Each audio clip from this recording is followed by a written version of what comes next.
Pada malam hari ini kita membaca kitab hadis yang judulnya, nama kitabnya Mukhtarul Ahadis. Mungkin antum udah kenal semuanya tuh kitab ini. Dikarang oleh Al-Imam As-Said Ahmad Al-Hashimi. Qala an-nabiyyu sallallahu alaihi wasallam,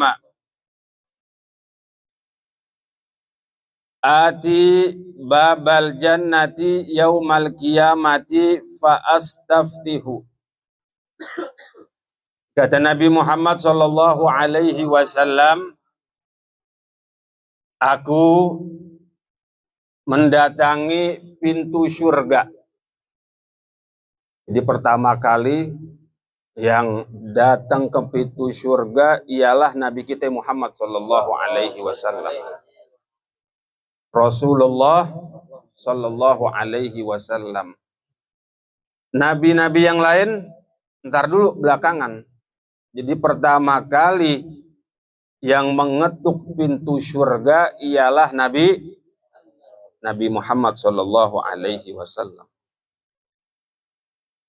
Kemudian kata Nabi Muhammad, aku minta dibukakan tuh pintu surga. Di Nabi Muhammad, biar kata magom beliau tinggi, tapi beliau juga mempunyai adab. Beliau juga mempunyai akhlak. Rasulullah sallallahu alaihi wasallam. Beliau memasuk pintu surga enggak nyelonong aja. Karena Nabi Muhammad tahu surga itu ada yang jaga. Nabi Muhammad minta dibukain. Fayaqulul khazinu, maka yang bertugas atau security di surga itu berkata, man anta, siapa engkau? Padahal nih malaikat kenal juga sama Nabi Muhammad. Tapi karena beliau menjalankan tugas dan juga ingin menampakkan kemuliaan Nabi Muhammad, beliau bertanya, man anta? Siapa kamu? Fa'aqulu, maka kata Nabi Muhammad sallallahu alaihi wasallam, Muhammadun. Saya adalah Muhammad. Maksudnya Rasulullah sallallahu alaihi wasallam. Fayaqulu, maka ini malaikat berkata, bika umirtu alla aftaha li ahadin qablaka. Memang karena engkau, aku disuruh oleh Allah agar tidak membuka ini surga kepada seorang pun sebelum engkau, sebelum Nabi kita Muhammad sallallahu alaihi wasallam. Ini jadinya kita umatnya Nabi Muhammad nih, biar kata umat yang paling belakangan, biar kata umat yang paling lemah, biar kata umat yang paling recehan, tapi kita nebeng. Kita nebeng, kita ngekor kepada Nabi Muhammad sallallahu alaihi wasallam, maka kita juga masuk surga paling duluan. Jadi sebelum umat-umat terdahulu masuk surga nih, kita juga yang masuk duluan. Kenapa? Karena sebab Nabi Muhammad. Umatnya Nabi Nuh, ntar dulu, tunggu dulu.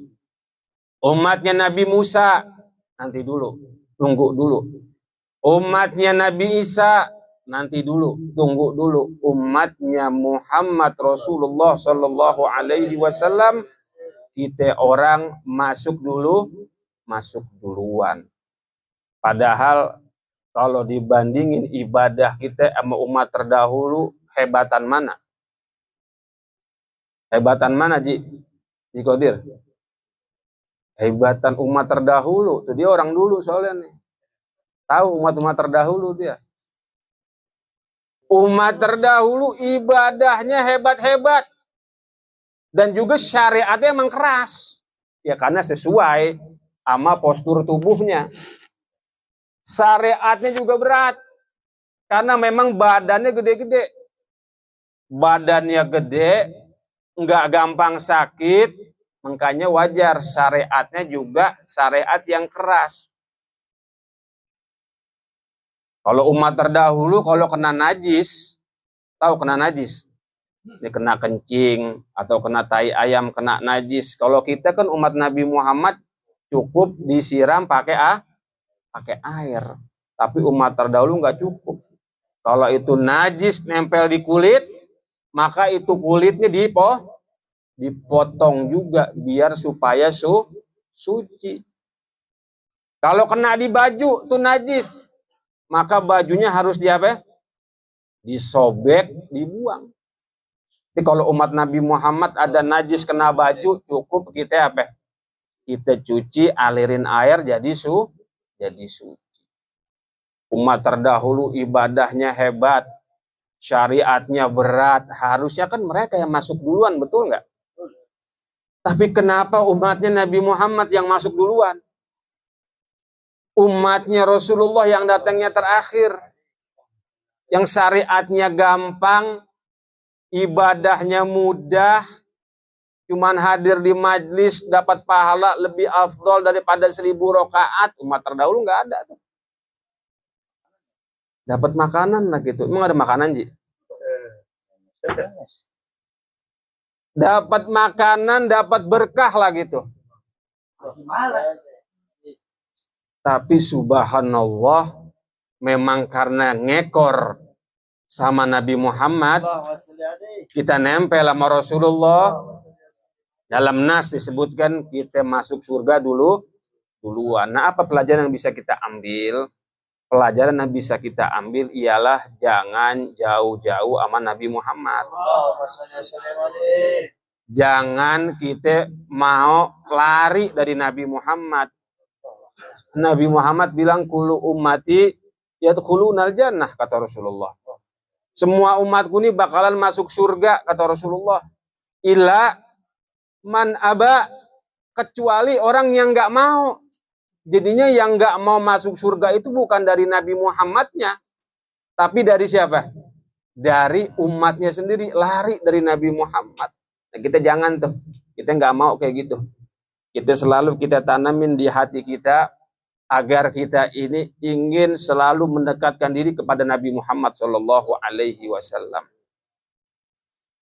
Dan juga Rasulullah Shallallahu Alaihi Wasallam bersabda dalam hadis yang lain berkenaan dengan ini malam acara 4 bulanan, dan memang semua ulama ngambil dalil acara 4 bulan dari hadis ini nih, hadis yang keempat dari kitab Al-Arba'in An-Nawawiyah.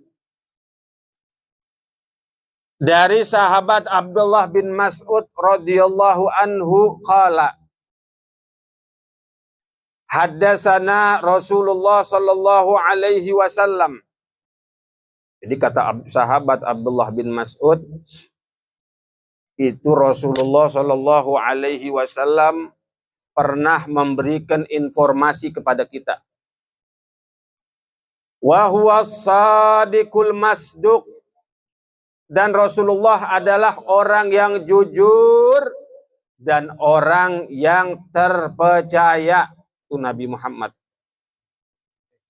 Bunyi hadisnya ini nih, berkenaan dengan dalil acara 4 bulan atau acara 120 hari. Inna ahadakum yujma'u khalquhu fi batni ummihi arba'ina yauman.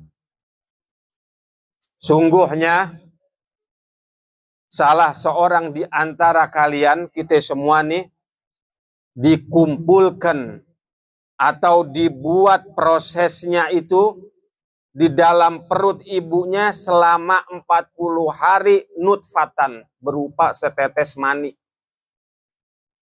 Jadi 40 hari itu prosesnya setetes mani.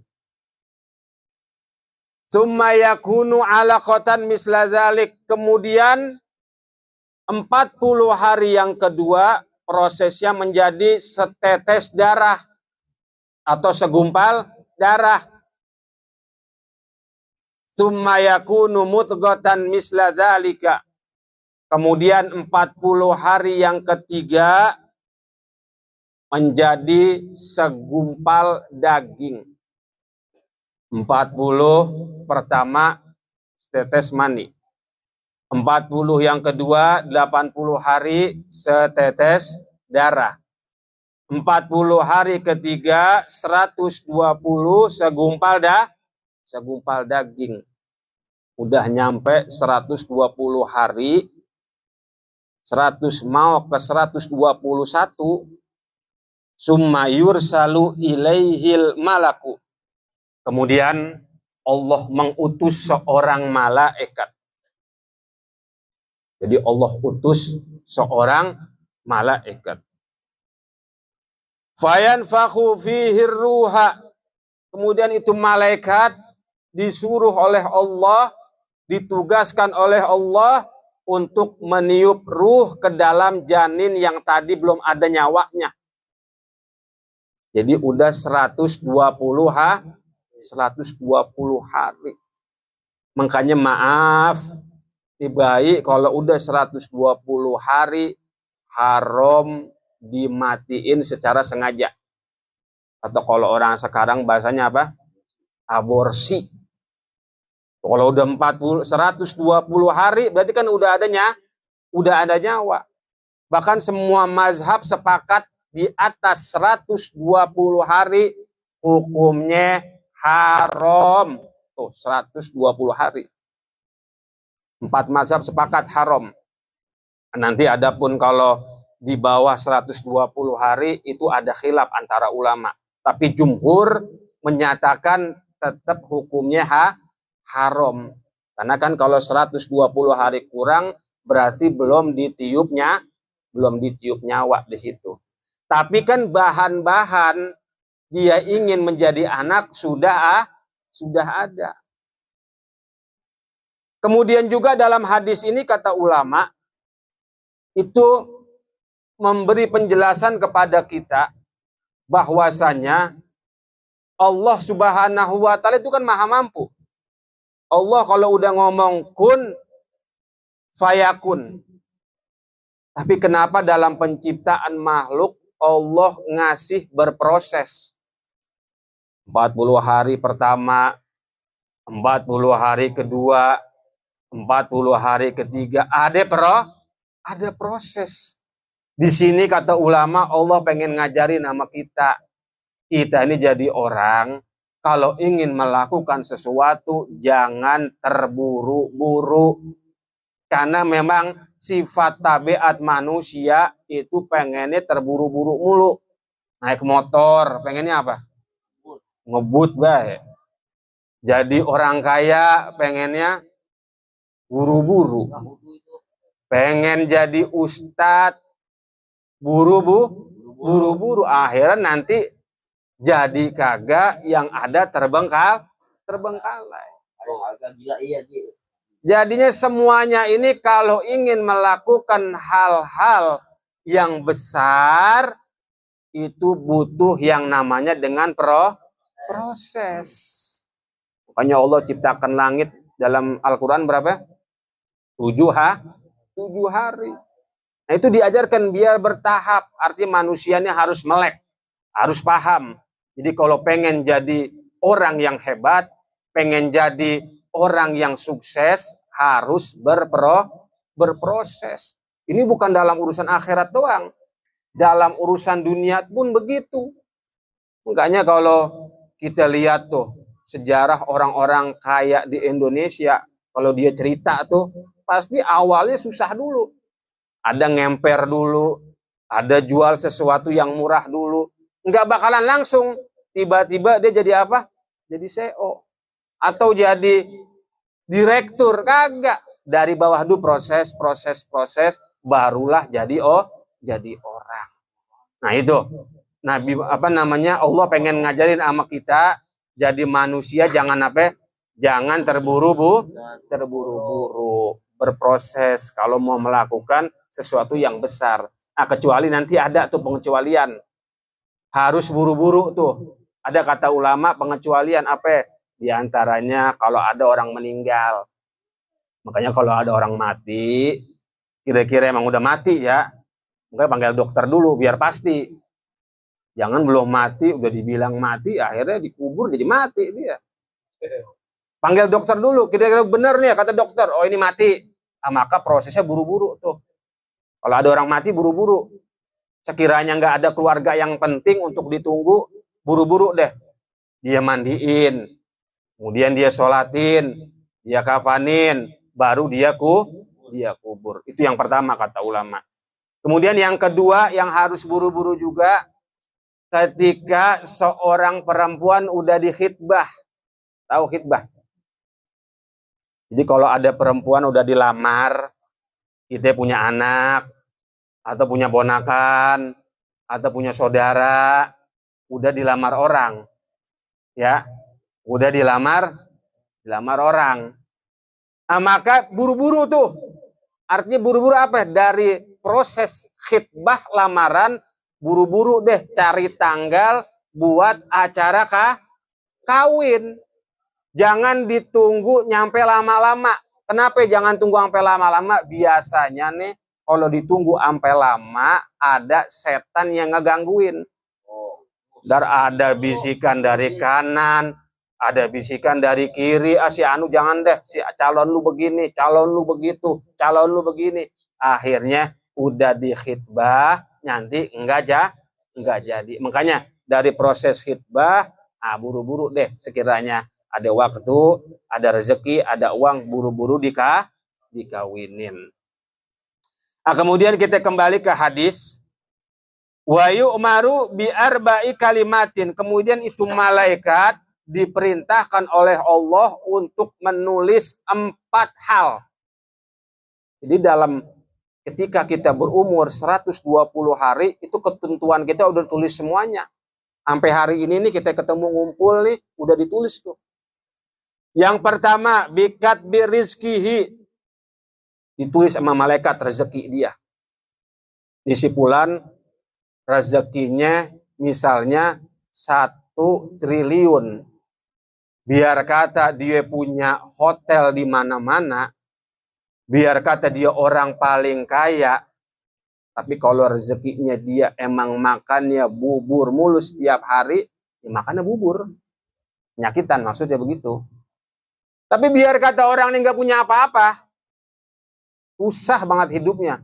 Tapi setiap hari makannya kebuli mulu. Makannya kebuli, siang padang, pagi nasi uduk, enak nggak tuh? Enak nggak? Itu udah ditulis, rezeki dia emang segitu.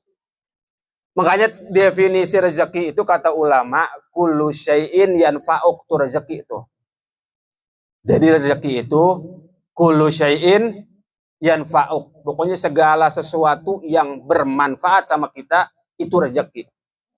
Jadi kalau belum bermanfaat, biar kata udah kita milikin, itu bukan rezeki.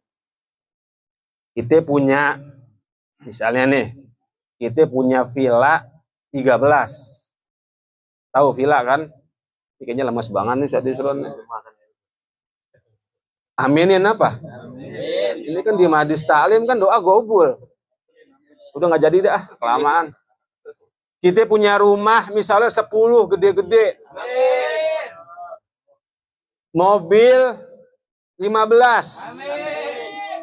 Tapi yang kita pakai motor Supra butut mulus tiap hari. Mobil mah ada 10. Yang dia pakai motor Supra mulu. Saking pelitnya tuh orang. Berarti tandanya itu mobil yang 10 di garasi dia bukan rezeki dia. Bukan rezeki dia karena dia belum manfaatin. Sama rumah begitu juga. Rumah banyak gak pernah dia tempatin. Sampai itu rumah ambruk kemudian dia tempatin, bukan rezeki dia. Jadi rezeki itu apa saja yang udah bermanfaat sama kita. Yang kedua, wa ajalih. Udah ditulis ajalnya. kapan dia meninggal, dalam peristiwa apa dia meninggal. Makanya kalau orang udah tahu nih urusan tauhid, makanya ulama-ulama dulu tuh, belum kata nongol nih orang-orang yang ngajar tauhid sekarang, ulama-ulama dulu udah ngajarin tauhid luar biasa. Tuh Habib Utsman bin Yahya tuh, ini kalau orang-orang dulu pasti tahu tuh. Habib Utsman bin Yahya udah ngajarin sifat 20. Di situ ada namanya sifat Allah, An-Nafi' wad-Dhar, huwa Allah. Yang beri manfaat, yang beri mudarat adalah Allah.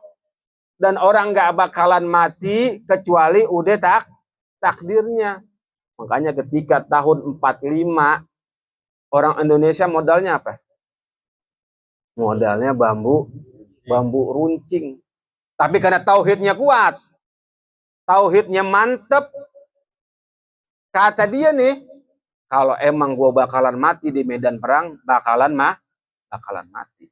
Tapi kalau memang dalam catatan Allah gue mati di tempat tidur, bakalan mati di tempat tidur. Akhirnya berani dia jihad di jalan Allah Subhanahu wa Ta'ala. Sama kayak cerita Sayyidina Khalid bin Walid. Sayyidina Khalid bin Walid itu jenderal perang paling depan kalau perang. Dan kalau dalam catatan sejarah tuh, perang yang paling terkenal yang dipimpin oleh beliau ialah Ghazwatu Mu'tah, perang Mu'tah. Itu perang habis-habisan tuh, perang Mu'tah tuh. Di situ ada 3 jenderal Islam meninggal di situ. Tapi Sayyidina Khalid bin Walid meskipun perang paling depan, ngadepin musuh nomor 1, meninggalnya di mana? Meninggalnya di atas kasur. Sayyidina Khalid bin Walid meninggalnya di atas kasur. Kenapa? Ya karena memang sudah takdirnya meninggal di atas kasur. Wa amalih, yang ketiga amal perbuatannya. Kemudian yang keempat, wasaqiyun au sa'idun. Ini orang nasibnya baik atau buruk. Maksudnya nanti di penghujung umurnya ini orang menjadi orang yang beruntung apa orang yang rugi. Artinya orang yang beruntung meninggal dalam keadaan la ilaha illallah. Tapi orang yang rugi meninggal dalam keadaan na'udzubillah min zalik, keadaan yang enggak diridhoi oleh Allah Subhanahu wa Ta'ala. Nah, mudah-mudahan dengan pengajian yang singkat ini kita semua mendapatkan berkah dari Allah Subhanahu wa Ta'ala. Dan juga kita doakan nih istrinya Ustadz Yusron dan juga janinnya, mudah-mudahan dijaga oleh Allah Subhanahu wa Ta'ala, diberikan kekuatan, diberikan rezeki, biar persalinannya gampang, mudah, dan juga anaknya nanti yang keluar menjadi anak yang soleh dan soleha. Ada minni wal afu minkum. Wassalamualaikum warahmatullahi wabarakatuh.